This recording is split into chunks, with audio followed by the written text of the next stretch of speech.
Hello. This video is about why Death from the Sandman comic books looks the way that she does. I think you can infer some pretty specific artistic intent from her appearance, and anybody who says otherwise, Neil Gaiman included, is just kind of being a little weasel. This is from some sort of Sandman companion that was sitting on the shelf over here, and I thought it'd be a good place to draw a reference from. Okay, so the character of Death is usually depicted as seen here, sort of a cute goth girl, pale white skin, dark black hair, dark black clothes.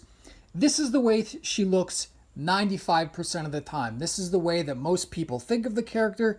It's, if they do any sort of fan art, this is what they're going to draw. People will try and argue against this by pointing to brief instances where the character appears differently. The Death will sort of change appearance depending on the context. So if she's in Africa, she might manifest as a black woman. If she's in China, she might look like a Chinese person. But this is sort of the on-brand iconography way that she appears throughout most of the story of Sandman. This is just sort of her sort of definitive appearance. Okay, so along comes Netflix. They're doing a sort of live action adaptation on Netflix. And the character looks the same for the most part, is dressed the same black clothing, with one big distinction. They cast a black actress. Okay, you could just say, well, we're doing something different. End of story. We're changing the character that you know and recognize. Deal with it.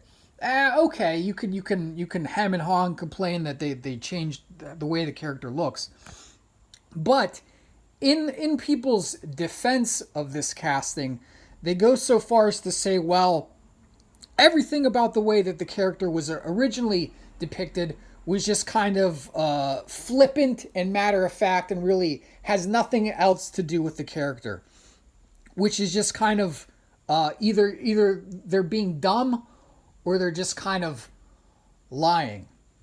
Comic books is a visual medium.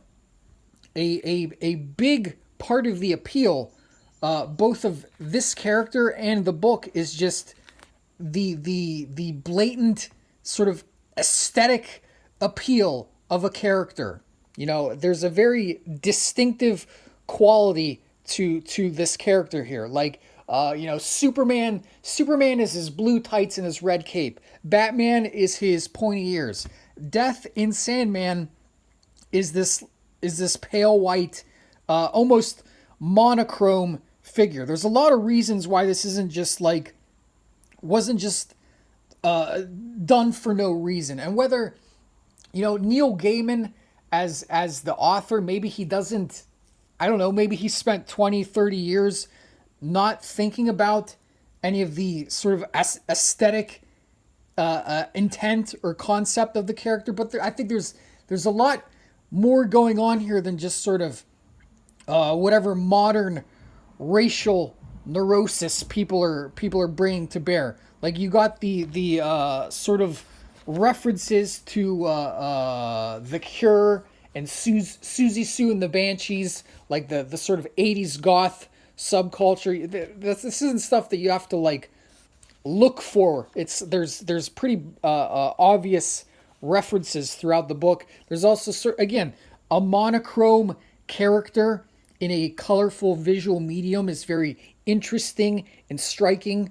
You got sort of, it's just like, well, we're doing little splashes of sort of just straight black and white here, so that's interesting. You've got sort of the allusions to ghosts and skeletons and the Grim Reaper. So there's very sort of obvious connotations for this character's appearance. Very very sort of clear visual shorthands that, if the artist or the author it's doubtful that they didn't think about this sort of thing, but if they didn't, it's things that like an audience is just going to immediately connect in their mind. So like if you're going to mess with that, if you're going to some sort of like if you're going to somehow alter that immediate visceral reaction, I don't know. I think you have to have a better justification than just like whatever goofy racial neurosis Neil Gaiman or excuse me, Neil Gaiman or Netflix is operating under. Another thing is just like people sort of say, well, people will say, well, who are you to tell Neil Gaiman what to do since he so vehemently approves of these casting decisions? Well, for one, if Netflix backed a truckload of money up to my house, I'm sure I would say any old thing either. I would say any old thing too. Like, the money is probably doing a lot of the thinking for old Neil Gaiman. But the other thing is, at a certain point, I think an artist kind of abandons their authority to say definitively, what goes with the thing that they've made.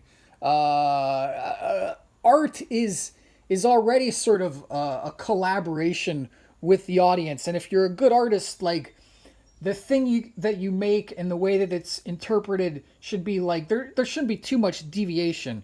But even still, you can't always control like the strong emotions or the strong sense of possession that somebody's going to have over a piece of art. But compound that with just like giving it up to Netflix to say that this is no longer a little comic book. It's a TV show that's going to be viewed by millions and millions of people. I think you kind of give up that authority to say that people shouldn't have strong opinions on this or that. But anyway, that's all. I just think it's one thing to change a character or to deviate from the source material. It's another to just be like real flippant and dishonest about why the something was done the way it was in the first place. And I don't know. Anyway, okay, goodbye.